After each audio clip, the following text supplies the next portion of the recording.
conception restait aux poches. Oui, de poche en poche. De poche en poche. Les poches des femmes. Maintenant, on fait de la continuité, donc à suivre. Alors, moi, je disais qu'il y a un moment où c'est pas les hommes ou les femmes qui ont des poches, les deux ont des poches, Oui. qui se dégonflent. C'est le moment de la ménopause et de l'andropause. Ouais. L'andropause, elle est moins connue. Donc moi, je viens de... Non, je n'ai pas finalisé, je crois, ce chapitre. Le chapitre andropause de l'ouvrage C'est mon temps. Ceci est mon temps. Ceci est mon temps, Oui. de Élise Thiebaud. Et voilà, moi, je me forme pour la santé des femmes, santé féminine, hormonale, mais il y a aussi l'andropause. Oui. Alors, toi, si tu devais consulter, parce que c'est avant le vieillissement, hein, Ah oui.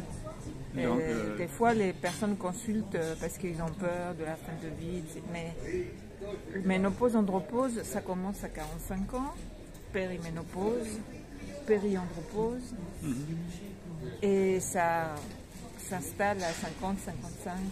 D'accord. Sous des formes différentes pour hommes et femmes. Voilà. Et donc Donc les hommes ne consultent pas. non, ils ne consultent pas. Enfin, je dis non de manière très péremptoire, parce que, sauf cas de force majeure.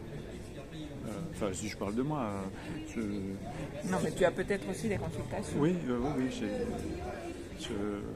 je vois bien que s'il y a une forme de déni, de barrage fondamental, de moi comme chez les autres, pour repousser au plus tard la question du... on appelle ça, sur l'acte sexuel, c'est la détumescence, hein, c'est la petite mort, c'est l'homme cherche à s'ériger, à avoir son orgasme, enfin, pas tous les hommes, hein, il y a une manière plus fraîche et joyeuse de faire l'amour, mais quand ces naissances, détumescence, c'est associé à quelque chose qui est d'ordre du morbide en fait. Voilà. Alors que, en t'écoutant sur ménopause etc., c'est une renaissance en fait.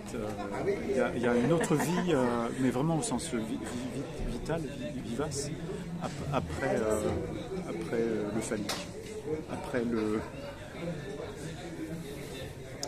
Aujourd'hui, oui, les femmes qui consultent ou qui se font accompagner, on appelle ça le deuxième printemps, tout ça. À la base, déjà, la demande des femmes est quand même une demande de libération, parce que les règles ou les grossesses sont une contrainte. Oui, ah oui. Donc Oui. c'est pour ça, c'est intéressant quand tu dis c'est comme la mort. Dans le masculin. Sauf à se faire toute une histoire où prennent plein de symptômes. En tant que femme, généralement, ça vient de l'histoire de la mère, tout ça. Sinon, c'est plutôt une libération. Alors que toi, tu confirmes, enfin, En première lecture, hein, spontanément. que pour vous, c'est prémonitoire de la mort. Voilà. Ce qui est un peu aussi la thèse de Thiebaud, quoi. Oui, mais peut-être qu'on que ça fait peur. Et peut-être qu'on est inégaux à cet endroit. Hein, Mais comme dans beaucoup. Et donc c'est à la hauteur du déni. Peut-être qu'il y a une réalité physique et psychique qui fait que se confronter à l'andropause, c'est commencer à faire des épousailles avec la mort. Mais je crois pas. Enfin, si je le dis comme ça, c'est que j'y crois pas trop. Il y a une autre voie probablement. Oui. Enfin, oui, je sais pas. Je n'ai pas encore exploré, mais pour aujourd'hui, pour cette vidéo. Oui, pour cette dans ce chapitre l'andropause, Élise Thiebaud dit que l'imaginaire et la symbolique historique ont fait que ça a rehaussé les hommes. Et il reprend, enfin, il y a des aspects mythologiques, hein, où souvent, dans la mythologie grecque, ou surtout la grecque, on redonne du pouvoir à chaque fois à l'homme, aux dieux, aux héros, voilà. Alors que les femmes sont très maltraitées, il faut lire les invaincus pour voir aussi le côté féminin, mais bon, ça c'est un détail. Mais elle se base, Élise Thiebaud, surtout dans l'épisode d'Abraham. Tu connais dans la Bible. Et donc Abraham, c'est quelqu'un qui a fait des enfants tardivement, parce que sa femme Sarah a réussi, alors qu'elle était considérée comme stérile, enfin ménopausée.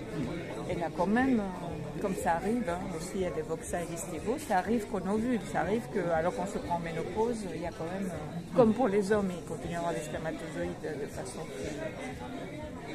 moins abondante, moins qualitative, comme on le sait aujourd'hui par les films, chez les femmes aussi, ça arrive. Et donc Abraham, Dieu le met à l'épreuve et lui demande de tuer son fils.